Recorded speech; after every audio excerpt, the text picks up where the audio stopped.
तो नमस्कार, मैं पंडित ब्रजेश चंद्र पाठक मनोकामना ज्योतिष चैनल पर आज आपके सम्मुख 15 नवंबर निकल चुका है।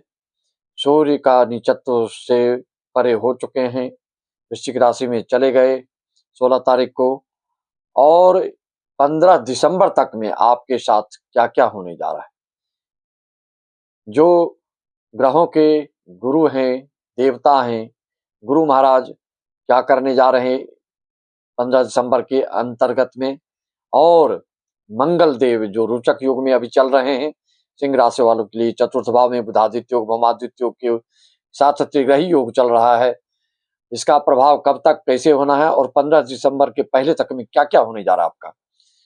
15 दिसंबर तक में सिंह राशि वालों के लिए खास करके जो नवयुवक लोग हैं या जो ऐसे व्यक्ति हैं कि अचानक किसी कारण से आपको कंपनी से टर्मिनेट कर दिया गया है और आपने कहीं अप्लाई कर रखा है या कहीं किसी से आश्वासन मिलने वाला है, तो उसके लिए क्या भाग्य साथ देने जा रहा है आपका, सकारात्मक रहेगा कि नकारात्मक रहेगा।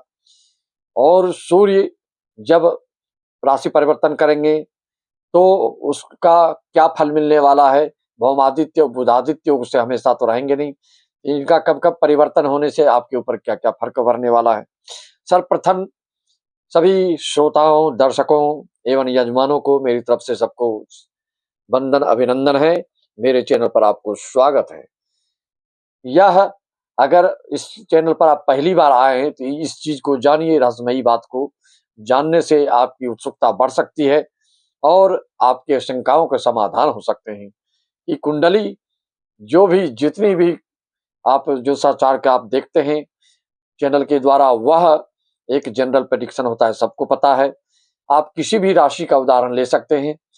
जो अनजान हैं, जो अनभिज्ञ हैं, जो अधार्मिक हैं, वो कुछ भी कुतर्क कर सकते हैं, लेकिन जो बुद्धिजीवी हैं, जो विवेकी हैं, जो सत्संगी हैं, जो ज्ञानी हैं, जो ज्योतिष शास्त्र की बातों को कुछ बेसिक नॉलेज के जानकार हैं, प्रारंभिक उनको जानकारी है, तो वो इस चीज को समझते हैं। एक राशि होने के ही कारण सबके बराबर फलादेश नहीं हो सकता। क्यों कि आप जैसे सिंह राशि के हैं तो सिंह राशि में ही 3 नक्षत्र आते हैं और 3 नक्षत्रों में हर नक्षत्र के 4-4 चरण होते हैं। उसके पश्चात सबके लग्न अलग अलग हो सकते हैं। राशि सबकी सिंह वाले बहुत करोड़ों हो सकते हैं, लेकिन सभी सिंह राशि वालों के एक ही लग्न हो या जरूरी नहीं, वो किसी भी लग्न के हो सकते हैं। मेष से मीन राशि तक में कोई भी लग्न हो सकता है आपका।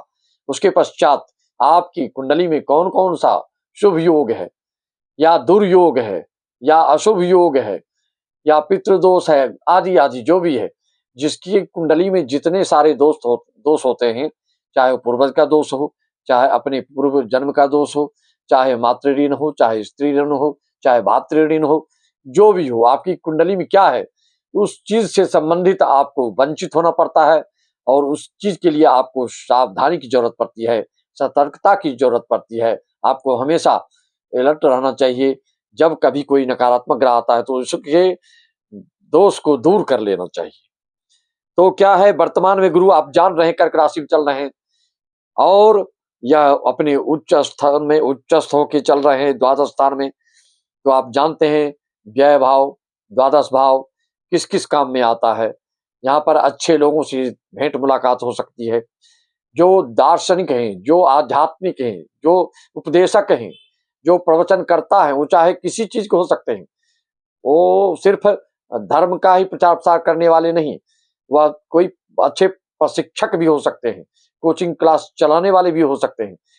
कुल मिला के आप ज्ञान वितरण करने वाले हैं और अपने मुखारविंद से, अपने शब्दों से, शब्द योजना से लोगों को प्रभावित करते हैं और आपके लोग जो आप संदेश देते हैं, जो आप उपदेश देते हैं, उसको लोग आत्मसात करता है, हृदयंगम करता है, जिससे कि उसके भविष्य जो है उसमें भविष्य में निखार आता है। और यह योग कर्म कर्क में मात्र 5 दिसंबर तक रहने वाले। आज 17 तारीख है और 5 दिसंबर तक ये कर्क में रहेंगे, क्योंकि अतिचारी योग में चल रहे हैं गुरु महाराज। तो पुनः 5 दिसंबर के बाद ये मिथुन राशि में आ जाएंगे। मिथुन राशि में आएंगे तो इनकी जो दृष्टि है पुनः आपके वहां से आपका पंचम भाव पर पड़ेगा, जो अभी षष्ठम पर पड़ रहा था, जिसके कारण से सूर्य पर भी दृष्टि पड़ रही थी। वहां से सूर्य से हटकर फिर ये सप्तम भाव पर दृष्टि पड़ेगी। इतना ही नहीं, और 23 नवंबर को राहु की जो शक्ति है वह बिल्कुल फिर भेटो पावर मिलने वाला है उनको। शतभिखा नक्षत्र में जाने के पश्चात राहु जिसका अगर शुभ है कुंडली में तो वह वार न्यारा कर देता है। राजा को रंग रंग को राजा बनाने में उनको देर नहीं लगती है।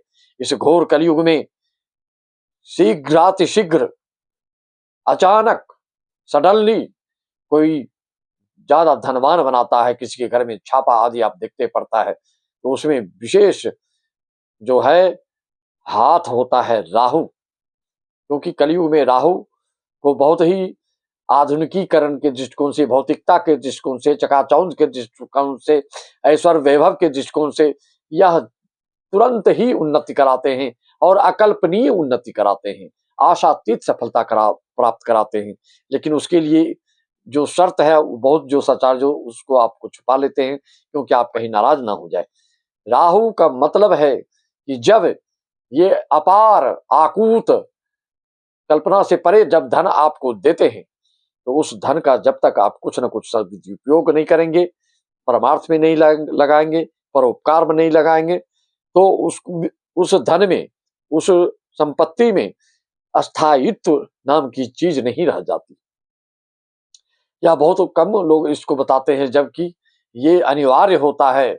शनि के द्वारा प्रदत्त संपत्तियां में स्थिरता आती है, लेकिन राहु में अनिश्चितता रहती है। जब तक उसके लिए व्यक्तियों में धार्मिकता या नेतृत्व करने का ढंग, उस आकूत धन संपदा को कैसे व्यवस्थित रखें, उसमें भ्रमित हो जाते हैं। भ्रम जाल में फंसकर और कुबुद्धि के कारण उनके पैसों का इधर उधर तहस नहस निवेश आदि में जहां न कहीं लगा करके फिर अवसाद में और उदासीन और उत्साहहीन हो जाते हैं। शुक्र की भी यही विशेषता है, वह तो संपत्ति बहुत देते हैं और अच्छे घर मकान गाड़ी लग्जरी सब चीज देते हैं, लेकिन छिन जाता है, उसमें स्थायित्व नहीं है, उसमें स्थिरता नहीं है। स्थिरता है तो गुरु के द्वारा प्रदत्त संपत्तियों में और शनि के द्वारा प्रदत्त में, बाकी में स्थिरता नहीं है। वह जैसे बाढ़ जैसे आते हैं, सुनामी जैसे आते हैं और आकुल धन संपदा से परिपूर्ण करते हैं, उसी तरह से जैसे बाढ़ वापस होता है तो फिर सब लेके समेट के चले भी जाते हैं। लेकिन ये चीज शनि और गुरु में नहीं होता है।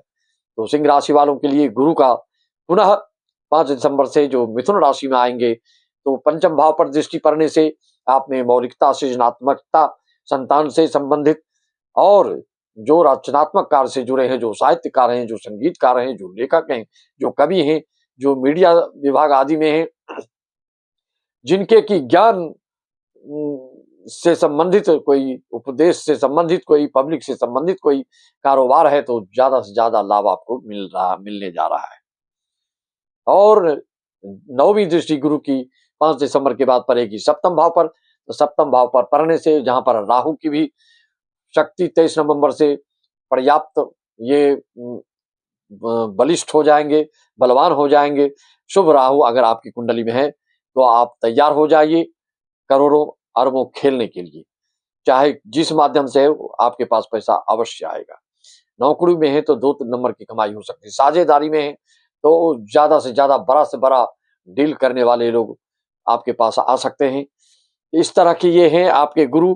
यह इस राशि में फिर 1 जून 2026 तक रहेंगे, 2 जून से फिर पुनः ये कर्क में आ जाएंगे।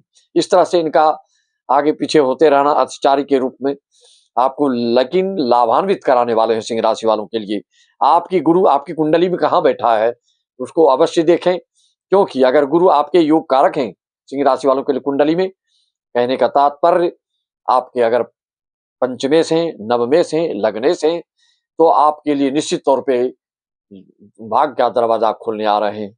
अगर ये सब योग नहीं है, अब शनि भी आपके शुभ योग में, शुभ स्थिति में और बलिष्ठ नहीं है, तो फिर फल से आप कुछ वंचित हो सकते हैं। अपनी कुंडली का विश्लेषण करवाने, प्रेडिक्शन करवाने के लिए संपर्क साध सकते हैं। मात्र 501 में, हजारों हजार की बात नहीं।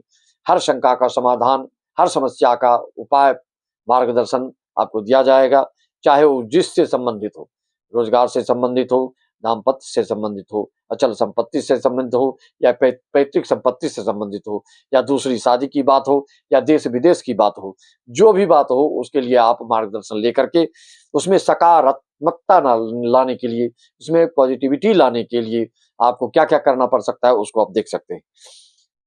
अब आपकी जो मानसिक जो व्यग्रता थी, जो मानसिक परेशानियां थी, जिस तरह की आप उधेड़ बुन की स्थिति में फंसे थे, उससे अब जिस बिल्कुल सुधारात्मक दृष्टिकोण से आप आगे बढ़ते चले जाएंगे, क्योंकि सूर्य नीच से परे हो गए हैं, वृश्चिक राशि में आ गए हैं, मित्र राशि में आए तो अकेले नहीं है, बुधादित्य भौमादित्य योग का, त्रिग्रही योग का वर्चस्व, उसका प्रभुत्व, उसका चमत्कार आपको देखने को अवश्य मिलेगा। वहीं पर आपका मंगल, मंगल जो है आपके रोचक योग बना के जो चल रहे हैं 6 दिसंबर तक रहेंगे। इसमें उसके पश्चात ये 7 दिसंबर को धनु राशि में, कहने का मतलब सिंह राशि वालों के चतुर्थ से ये पंचम स्थान में चले जाएंगे। पंचम स्थान कहने का मतलब काल पुरुष के दृष्टिकोण से पंचम स्थान होता है सूर्य का स्थान। अगर अपने मित्र में मंगल जाएंगे तो यहाँ पर ये भी कमाल करेंगे, आपके संतान से संबंधित, आपको संपत्ति से संबंधित, खास करके जो रियल एस्टेट से जुड़े हुए हैं, या जो हार्डवेयर से संबंधित कोई कार्य कर रहे हैं, या कोई इलेक्ट्रॉनिक्स या इलेक्ट्रिकल से संबंधित कोई बिजनेस व्यवसाय कर रहे हैं, तो उसमें बहुत शुभ फल ये देने जा रहे हैं। और इसमें धनु राशि में ये 15 जनवरी तक बैठ करके आपको हर तरह की मनोकामना को पूर्ण करेंगे। और बुध देवता जो हैं यह 5 दिसंबर तक आपकी तुला राशि में रहेंगे, और उसके बाद ये 6 दिसंबर को वृश्चिक राशि में गोचर करेंगे। वृश्चिक राशि से फिर बुध 28 दिसंबर तक रहेंगे। इसमें उसके पश्चात बुध देव धनु राशि में भी जाएंगे 28 दिसंबर के बाद। तो बुध देव के दिसंबर महीने में 2 बार राशि परिवर्तन करने से कर्क राशि जातकों वाले को बिजनेस में विशेष लाभ हो सकता है।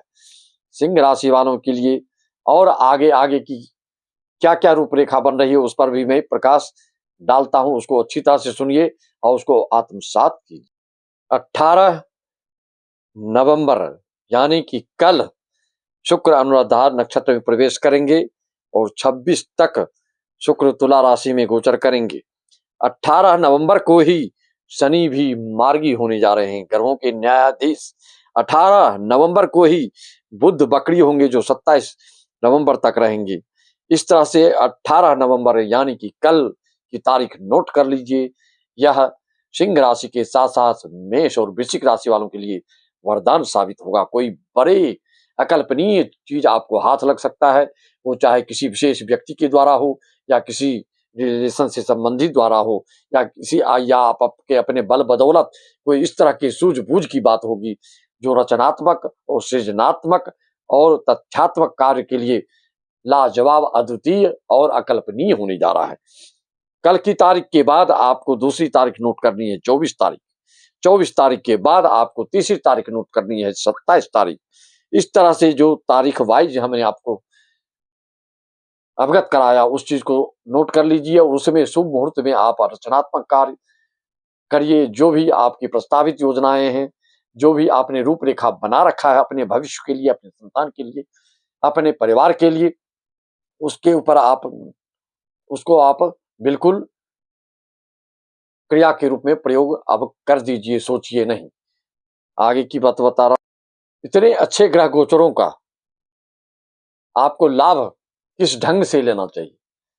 अच्छी चीजों की प्राप्ति के लिए अगर आप उत्साहित नहीं होते, मन से कार्य नहीं करते हैं, तभी जाके उस कार्य में न्यूनता या असफलता प्राप्त होती है आपको। इसके लिए 2 शब्द मैं सभी सिंह राशि वालों के लिए, आपको उत्साहित करने के लिए, आपको प्रेरित करने के लिए मैं इस 2 शब्द को सुनाता हूं। और आप पहली बार आए सब्सक्राइब कर लें। इस चैनल के द्वारा आप अगले साल के भी राशिफल आप देखना चाहे तो देख सकते हैं जाकर प्लेलिस्ट में। मेष राशि से मीन राशि तक और मूलांक के अनुसार भी देख सकते हैं आप, प्लेलिस्ट में डला हुआ है। मनोकामना ज्योतिष चैनल पर आप जाकर सर्च मार करके अपने अगले साल की भी राशिफल पूरा देख सकते हैं। मित्रों, अब वीर बनो बजरंगी सा, क्योंकि रोचक योग में मंगल चल रहे हैं, बुधादित्य योग, भूमादित्य योग, ऐसे जातकों में उत्साहित हो जाता है, उमंगित हो जाता है और किसी कार्य के करने के लिए तत्परता उनमें बढ़ जाती है। तो उसी को और बढ़ाने के लिए अब वीर बनो बजरंगी सा, सब काम करो सतरंगी सा, बढ़िया से खुश होके करना है। खेलो खेल सतरंजी सा, अपनी गुप्त बात, अपनी रहस्यमयी बात बताओ ना किसी को, शतरंज की चाल की तरह अचानक उस चीज को सिद्ध करो। खेलो खेल सतरंजी सा, दुश्मन का मन बदरंगी सा, आपकी तरक्की, आपकी उन्नति, आपकी योजना, आपके इस तरह की दूरदर्शिता को देखकर दुश्मन का रंग फीका पड़ सकता है। शेर करो सतचंडी का, ये शिव के शेर करो सतचंडी, ये शेर सवारी चंडी का, ये शिव के सवारी नंदी सा, मन भोले भंडारी के भंगी सा, यह कंचन काया स्वर्णांगी सा। इन सब चीजों को करें, मन में शुद्धता, मन की निर्मलता, मन की जो शुचिता है आपकी, उसका फल भगवान आपको देने जा रहे हैं। उसको सहर्ष स्वीकार कीजिए और उसको उस पर आप बिल्कुल उसको क्रियान्वित कीजिए और उसका फल बहुत मीठा मिलेगा। जेह पर जय के सत्य सनेहु, सोत ही मिले न कछु संदेहु। असफलता का मतलब ही है कि सफलता के लिए आपने पूर्ण प्रयास नहीं किया। अगर अपने घर के पूज्यों का, श्रेष्ठों का, उनके मार्गदर्शन का अनुसरण करते हैं, अनुकरण करते हैं, तो आपको आगे बढ़ने से कोई रोक नहीं सकता।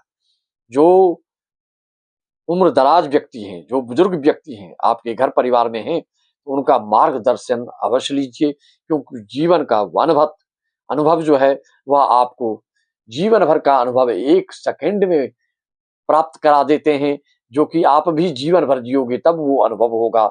इसीलिए कहते हैं ना लोग, जो चीज आप किताब पढ़ कर घंटों घंटों, महीनों महीनों, सालों सालों, बरसों बरसों पढ़कर जो आप प्राप्त करते हैं, और वह जो प्राप्त कर चुका है वह आपको एक सेकंड में दे सकता है। इसीलिए कहा गया है सत्संग भी, इसीलिए सत्संग का इतना महत्व है। तात स्वर्ग अपवर्ग सुख धलिय तुला एक अंग, तूल ताही सकल मिली, जो सुख लब सत्संग।